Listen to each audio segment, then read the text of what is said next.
Welcome to episode 10 of this read-along book club of Jeff Vandermeer's The Southern Reach trilogy. Today we're talking about more authority. We're talking about the entirety of Hauntings, and man, oh man, we get a lot of explanations. We get a lot more mystery. We have a hell of a cliffhanger that's going to bring us to the very end of the book with Afterlife. But before we get there, let's start with 000. Looks very familiar, doesn't it? In his dreams now, the sky is deep blue with just a twinge of light. He stares from the water up at a cliff far above him. He can see the silhouette of someone peering down at him from the top, because he used to be at the bottom. Is he looking at himself? But while he lies in wait there at the bottom of the cliff, swimming vast and unknowable among the other monsters. So what does this mean? Well, we've had a flip, right?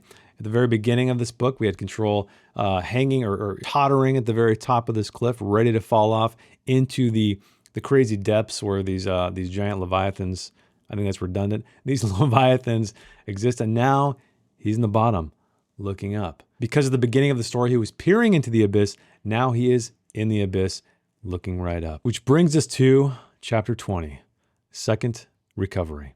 Sunday. An ice pack lodged in a brain already suffused with the corona of a dull but persistent headache that radiated forward from a throbbing bolus at the back of his skull. Formica countertop with a view of the grimy street through a clean window. This scene is demonstrating Control's. He's completely lost at this point. He gets full-on conspiracy theory, looking out at these homeless people, it appears. It makes sense. He's been through the ringer.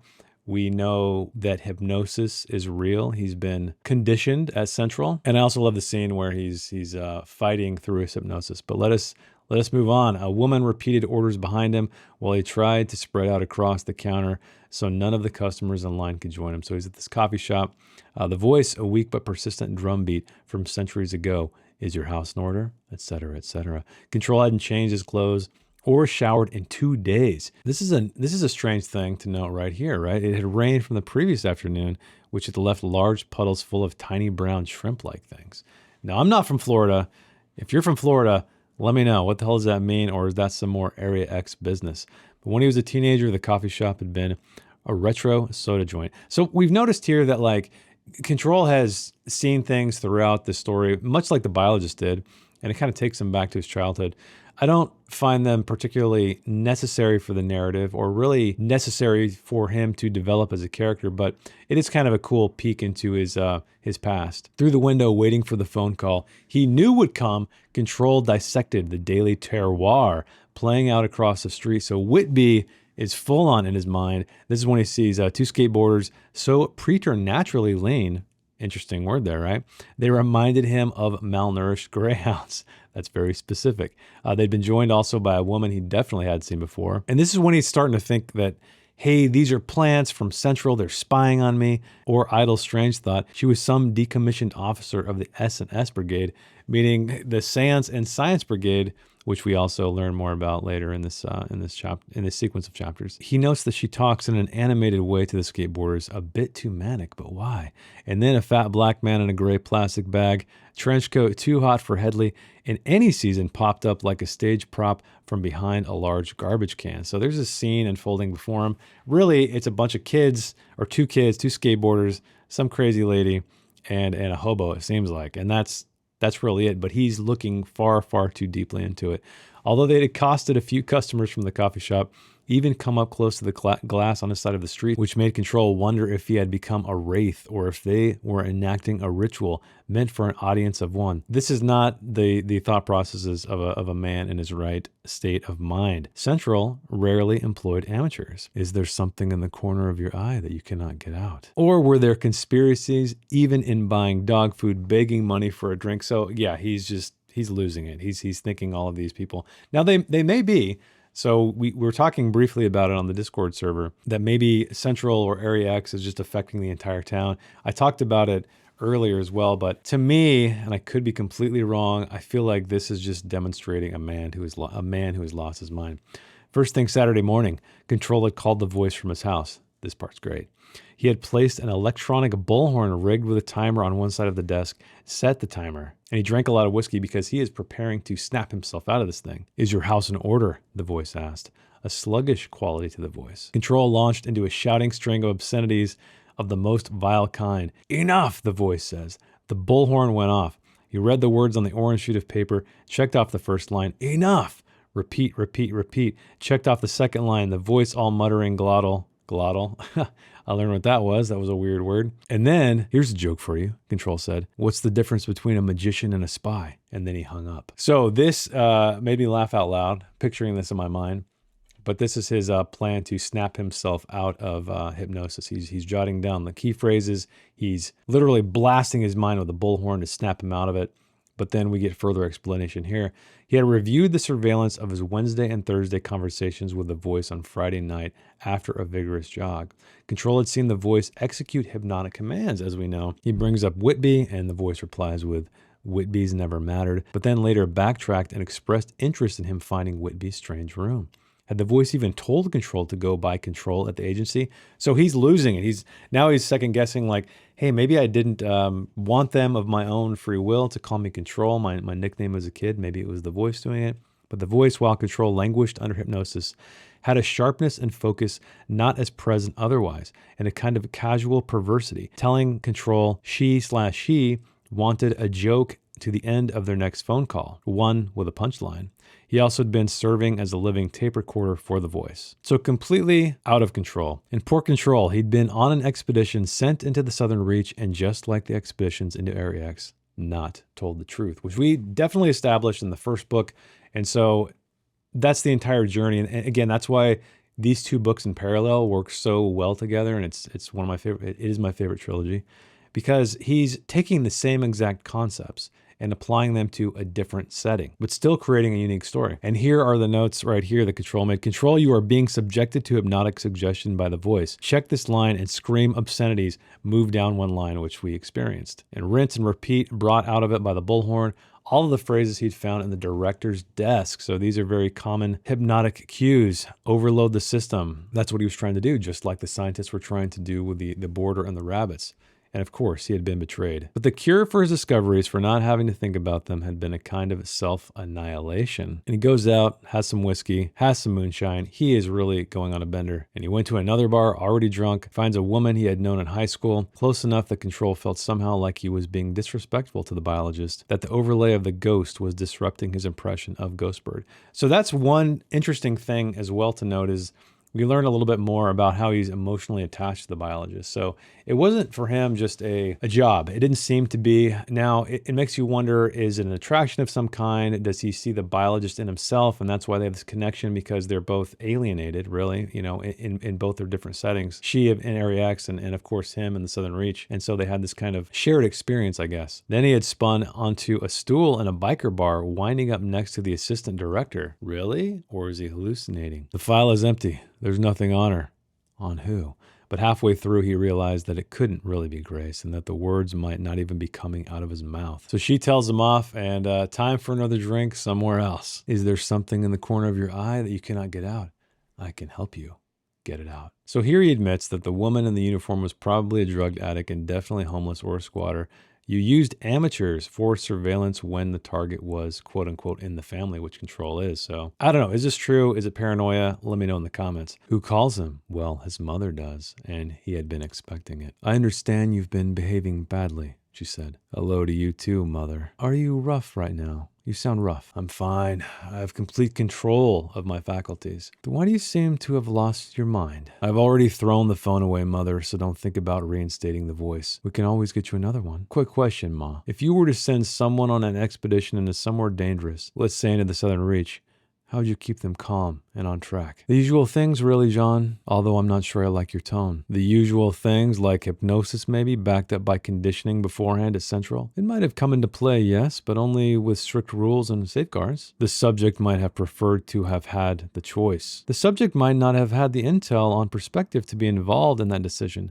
The subject might have needed an inoculation, a vaccine. Against what? Against any number of things. Although at the first sign of something serious happening, we would pull you out and send a team in. He knows he's been fully taken advantage of. And we know that really when the government, well, I shouldn't say we know, we imagine anyway. When you're in a position like this, like Control is, when you're an agent, when you're sent in to do something, when you've kind of almost signed your life away, right, to this agency, you're very expendable. You are not really a human whatsoever. And really, though, outside of that, the most interesting thing to observe here is that it's his mother. The woman who brought him into the world is treating him this way. He is a tool to her. He is not a son. And that is the most tragic thing of this entire story, of Control's story. Not so much that he's been completely used by this government agency, but that it's coming from his mother, or at least she's okay with it. Jack used to say, if you don't give an operative all the information they need, you might as well cut your own leg off. But your operation isn't screwed, John. Good point, except I don't think that we mean Central. Your voice made a mess trying to take the assistant director out of the mix. There are no factions, just Central.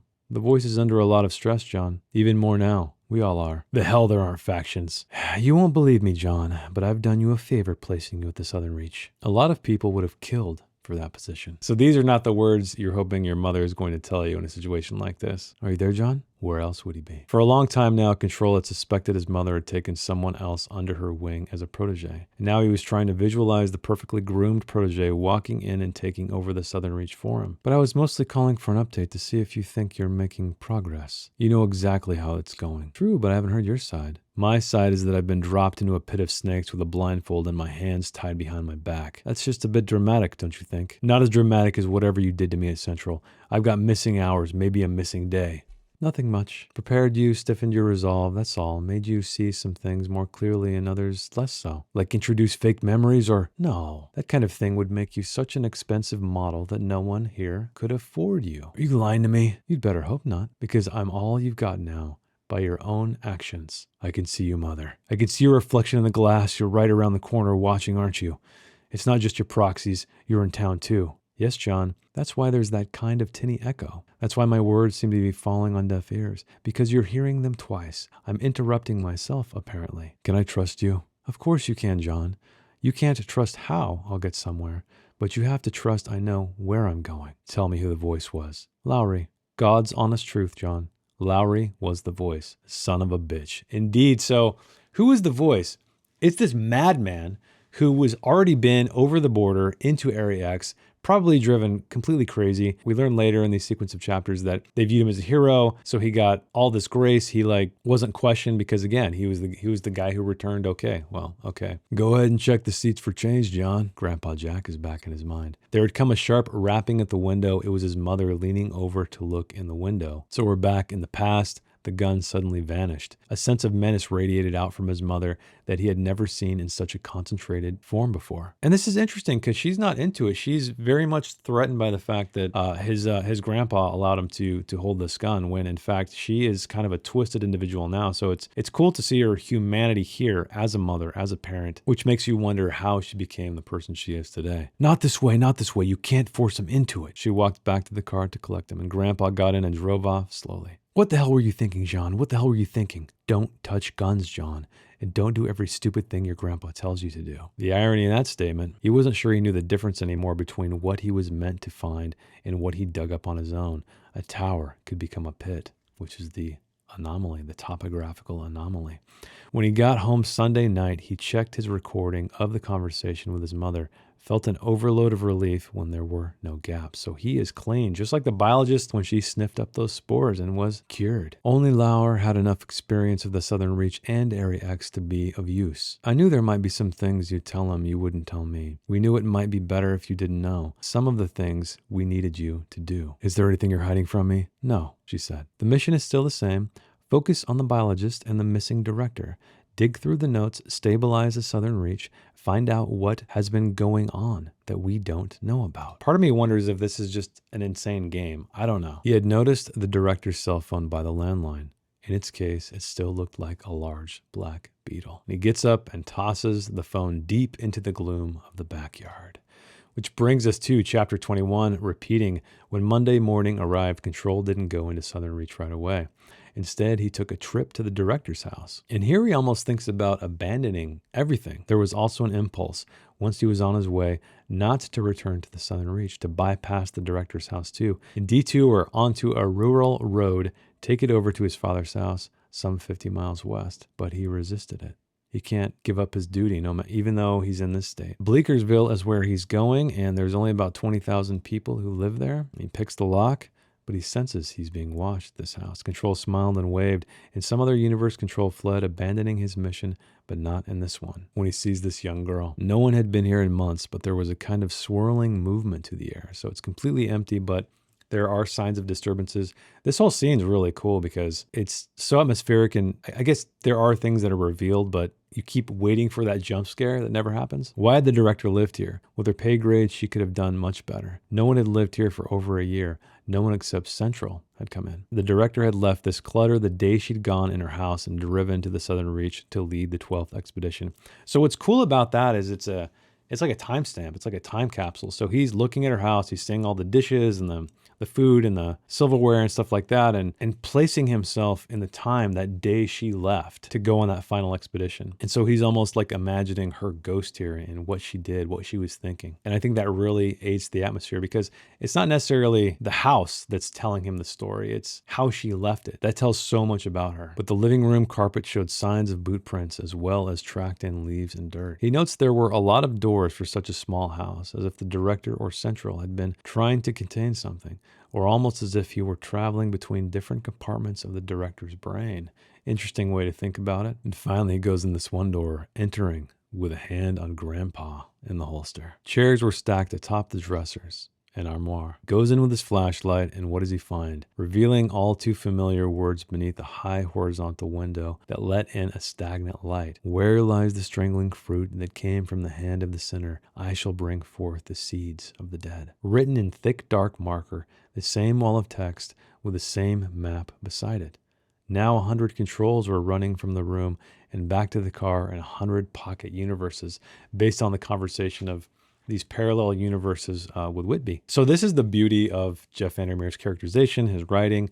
He doesn't state things and then forgets them. He's not like just trying to paint the picture as you're reading it, but he is taking all of these elements and pushing them forward into the mind of the characters, showing them develop. And especially in a book like this where this guy is basically going crazy, it's incredibly important. But he turns toward the bathroom. If anyone's there, come out. I have a gun. But no one came out. He returned to the bedroom and played the flashlight beam over the wall again. No, not the exact same tableau. The same words, the exact same words, but no height marks. In the map, it was different too. This version showed the island and its ruined lighthouse, along with the topographical anomaly and the lighthouse on the coast. This version also showed the Southern Reach. A line had been drawn between the ruined and functional lighthouses and the topographical anomaly. He could not think of a scenario in which Central had seen those words, that map, and not removed it, which meant that it had been created after they had searched the house. What does that mean? He's freaked out. He's getting the hell out of here because he walked around back to the car. Not until he was parked well away on Bleekersville's main street did he call his mother, tell her what he had found, and ask her to send a team in to investigate. Don't make leaps, John, and don't tell Grace because she'll overreact. But John, there is something I need to tell you. You know the places where we picked up the anthropologist and the surveyor? A front porch, the back of the medical practice. We've noticed some inconsistencies in those places. The readings are different. How? How are they different? We're still sorting through the data, but we've quarantined the areas, even though it's difficult. But not in the empty parking lot? Not where the biologist was? No. What does that mean? Which brings us to Chapter 22, Gambit. Late morning, an attempt to regain control. The old familiar debriefing room whose deficiencies he had become oblivious to, expecting a call from his mother with a report about the director's house that couldn't possibly come until hours from now. A few minutes later, Grace came in wearing a bright yellow dress and a flower pattern. Well, look at that. She's wearing her Sunday best. Black belt at the waist, some kind of... I swear, that must have been in my head. I didn't read it ahead of time. Some kind of Sunday best. Where's the biologist? You just missed the biologist. But she had some very interesting things to say. Do you want to know what she said about you, for example? Before I tell you, you should know that all the recording devices have been turned off. That's fine with me. Continue. He notes that Grandpa Jack's advice had been that for this kind of work, you needed a second gun, always. Let me get to the point.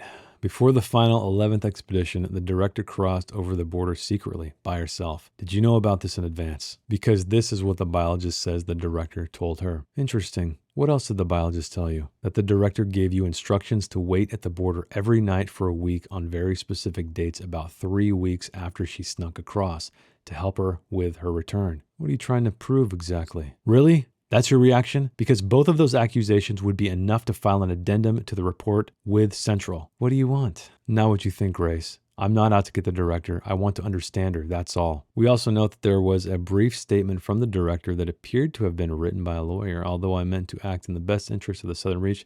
Very official stuff. But we also find out that there were measurements and samples, but Control had as yet been unable to track them down. I find it hard to believe that you don't know more than you're telling me. I brought you here not just because of what the biologist said, but because I think we could both have autonomy here.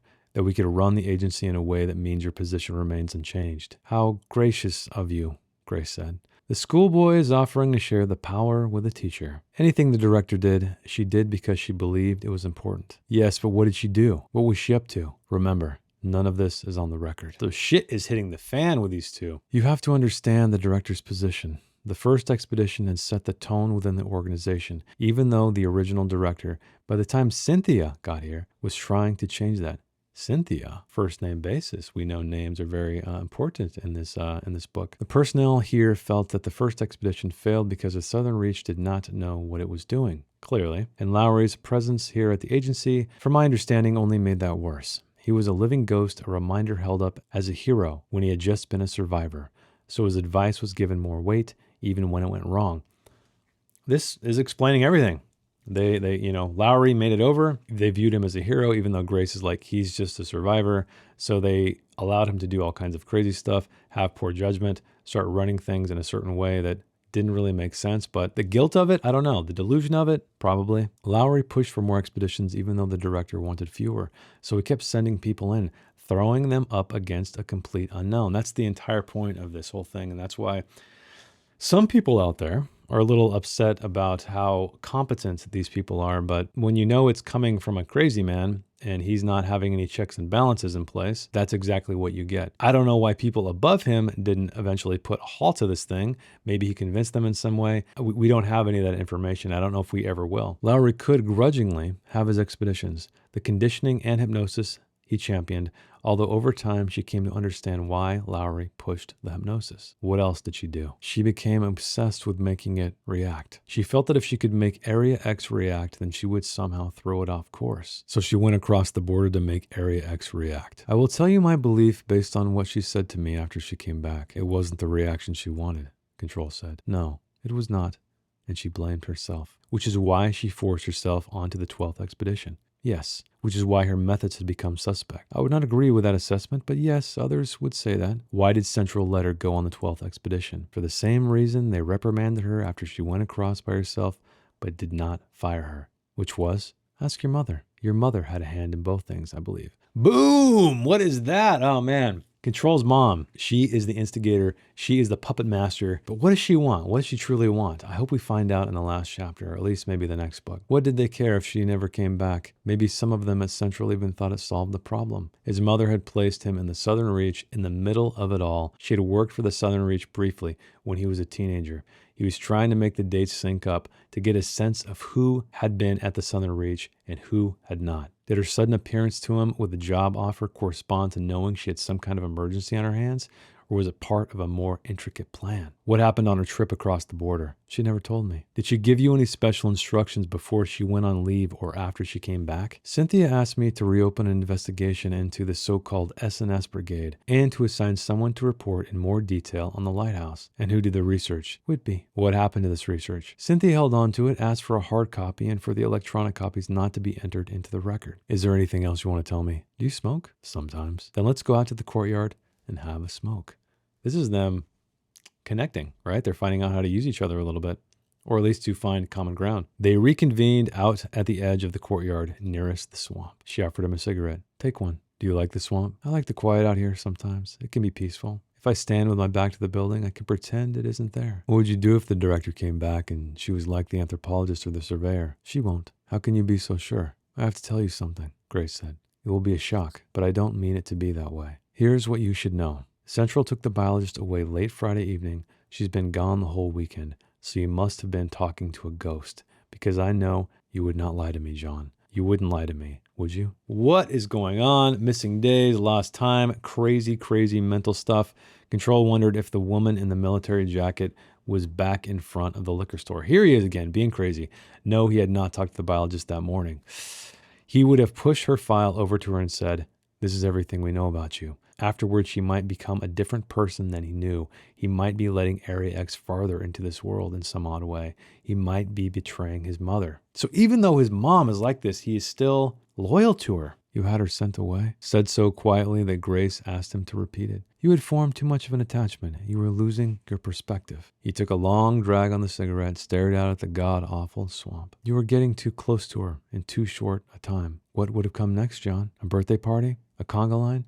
Her own private suite at the Hilton? Perhaps a little voice inside starts to say, "Give her files." "So we should talk about division and duties," Grace said. Yes, we should, because they both knew she now had the upper hand. And here we note the emotional effect that this has on Control, a kind of grieving not at the power he was losing, but at the person he had lost. This isn't so much about this mission he's on anymore, right? He's created this personal attachment to the biologist, which I love because so many novels like this, I mean, this is kind of a thriller-esque book, I guess you could say. There's a lot of intrigue going on. But a lot of times in those kinds of stories, it's strictly about the plot. But you can see that Jeff Vandermeer values characterization immensely to make sure that it's embedded in this character, which to me makes a much stronger story. Still out there smoking after Grace had left, with a pat on his shoulder that was meant as sympathy but felt like failure. Trying to resurrect the idea of the biologist, the image of her, the sound of her voice. What should I do now? I'm the prisoner. Why should I tell you anything? Because I'm trying to help you. A normal person might give up. That would be very normal. Would you? No, but I am not normal. Definitely not normal. Neither am I. Where does that leave us? Where we've always been. A nice tie-in to the last line of that other scene, right? But it didn't. Something had occurred to him. Finally seeing the janitor. Something about a ladder and a light bulb. Oh, I forgot to mention that. He notes this janitor early on in this chapter. And the ladder and the light bulb, where does it lead him? We know the creepy storage closet where Whitby is, which brings us to chapter 23, Breakdown. Control found a flashlight. Tested it out. At the door to the storage room, he made sure the corridor was clear, then quickly ducked inside. He had a feeling that Whitby had been lying, that this was the special room Whitby had offered to show him. Slowly, the beam of his flashlight panned across the top of the shelves, then onto the ceiling. It had an unfinished feeling, that ceiling, irregular and exposed. The wooden planks were crossed by an X of two beams. Beautiful stuff. I love it. After a moment more of inspection, Control noticed a thin, nearly invisible cut along the two beams that formed a square. A trapdoor in the ceiling? He went to work looking for the ladder, found it, retractable, hidden in the back corner under a tarp. Faces stared back at him. That's what he's seeing, this crazy mural, along with the impression of vast shapes and some kind of writing. Control almost dropped the flashlight. He looked again. Along the wall and part of the ceiling, someone had painted a vast phantasmagoria of grotesque monsters with human faces. The pixelated faces were blown up, security headshots of the Southern Reach staff. But one image dominated. The others formed constellations around this image. Remember that note of the crawler, right? The crawler in the tower or the tunnel. One of his forms that she saw anyway, which was the slug, that looked like it had these creatures of constellations, right? There was a border too, a ring of red fire that transformed at the ends into a two-headed monster and Area X in its belly. I would love to see this rendered by an artist. The body that dominated the murals or paintings or whatever word applied depicted a creature that had the form of a giant hog and a slug commingled. So we already know the slug imagery. The hog is just reminiscent of the boar from Annihilation. But the head, the face recognized from the files, the psychologist from the final 11th expedition, a man who, before his death from cancer, had said in the transcripts, it was quite beautiful, quite peaceful in Area X, and smiled in a vague way. But arrayed to the right and left were creatures. The director had been rendered as a full-on boar, stuffed with vegetation, the assistant director as a kind of stoat or ferret, Cheney as a jellyfish. Then he found himself incomplete, the vague body of not a white rabbit, but a wild hare, a gray-blue sea monster, a whale-like leviathan around him. On the floor opposite him, near the right-hand shelves, a trowel, a selection of paints, a stand that allowed Whitby to reach the ceiling, a few books, a portable stove, a sleeping bag bundled up. Had Whitby been living here? I think so. He had been standing there, recognizing that there was a draft in the loft. Someone was breathing behind him.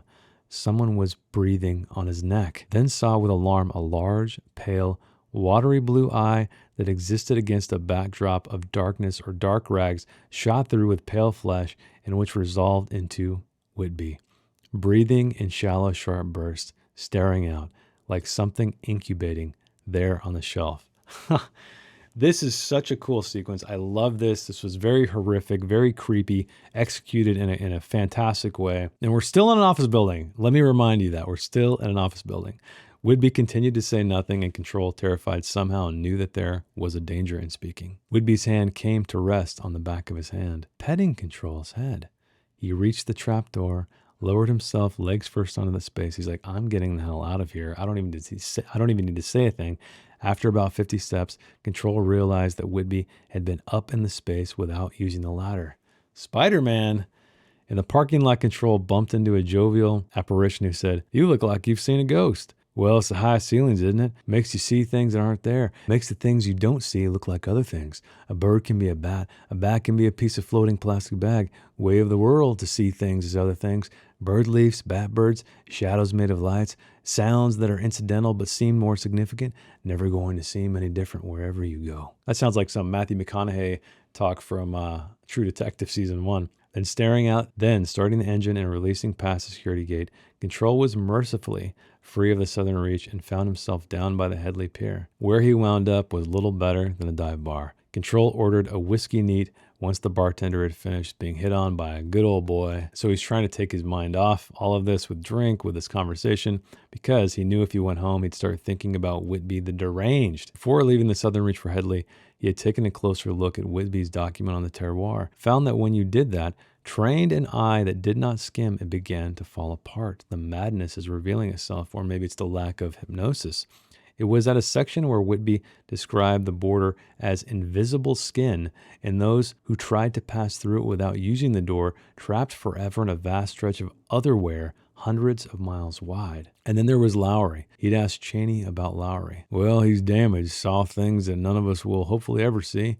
Can't get close to it, can't escape it. He's found his appropriate distance, you could say. Back at the bar, the drunk man came up and shook him out of his thoughts with a slap on his back. You look like I know you. You look kind of familiar. What's your name, partner? Rat Poison, Control said. Which brings us to Chapter 00X. When Control left the house on Tuesday morning, the director's Beetle phone lay on his welcome mat. It had returned to him. The grotesquerie of the thing, some animal had gnawed at the casing and it was smeared with dirt and grass stains. Under the phone, thankfully, was a note from the landlord. The lawn man found it yesterday. Please dispose of phones in the garbage if you are done with them.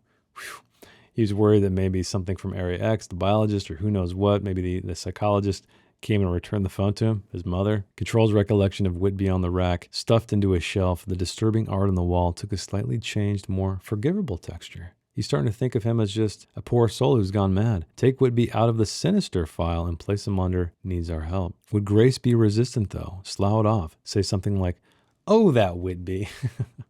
That would be hilarious if she did. He returned to the lighthouse based on what Grace had told him. What was the purpose of the lighthouse? What did it mean to the Southern Reach or to the director? Find out here. Until now, it was simply known as Island X of the Southern Reach, although some called it Island Y, as in, why are we bothering to research this? But the beacon in the lighthouse on the coast had originally been placed in a lighthouse built on Island X. The old lighthouse fell into ruin, but its eye had been removed long before. The beacon interested the director most, a first-order lens that consisted not just of a remarkable engineering feat, but also a work of art. The entire apparatus could be disassembled and shipped in sections. The light characteristics could be manipulated in almost every conceivable way. And also, more journals exist than accounted for by expedition members. What the hell does that mean? The Seance and Science Brigade had been obsessed with the twin lighthouses. Passages in a book entitled Famous Lighthouses noted that the beacon had been shipped over just prior to the state's dissolving into civil war. The mysterious history included the beacon being buried in the sand to keep it away from one side or another, then appearing down south and eventually popping up at Island X on the forgotten coast. On impulse, he took down all of the framed images on the far wall and searched them for anything hidden, but he found nothing. So crazy history on the lighthouses here, and particularly how the lens was kind of moved over time, and it's as old as the Civil War. So what does that mean? Is there some kind of weird woo-woo going on with the lighthouse glass? Was it a literal beacon to outer space, and that's exactly how this whole thing started? I don't know. Maybe we'll get more answers in book 3. In the afternoon, he turned to Grace's DMP file, cross-checking it against the piles of notes, clicking Control on the keyboard to go from page to page. Control was beginning to seem the only control he actually had. Control, control, control. Always too many pages. I love this. He took a break around 5, then went back to his office for a while after short, friendly conversations with Hsu and Cheney in the corridor. A second week, which is a good sign, surely. We hope you find it to your liking. We're open to changes, if you know what I mean, once you've heard what we have to say and how we say it. That left only the problem of Whitby. He hadn't seen him the whole afternoon. Whitby would be forced to accept a leave of absence and psychiatric counseling. But then he's walking through the cafeteria and he hears a faint weeping sound, but the rotting honey smell was gone. So I'm guessing that's a cue that you are no longer hypnotized, because that was in the first book. However, I do not remember if her not smelling the rotting honey was ever described. He turned the corner into the corridor leading to the science division, and he reaches out. There were no doors where there had always been doors before, only wall. And the wall was soft and breathing under the touch of his hand. He was screaming, he thought, but from somewhere deep beneath the sea. Which brings us back to the beginning, right? When he's looking down at the Leviathans. What a great ending. Where the hell is he going? Well, I guess we know that he's going into some kind of afterlife here. This has to be some kind of mysterious gateway into Area X. That is the only explanation, and I'm so excited to read it. So I will see you guys in the next video. But first, we have to talk about book 3. And if you would like a chance to win a copy of Acceptance Book 3, let me know down in the comments, what is Control's cat's name? His nickname will work too. I know that's an easy one. And I will see you guys in the next video with the amazing, hopefully amazing conclusion of Authority Afterlife. Thanks for watching. Thanks for reading along with me, and I will see you then.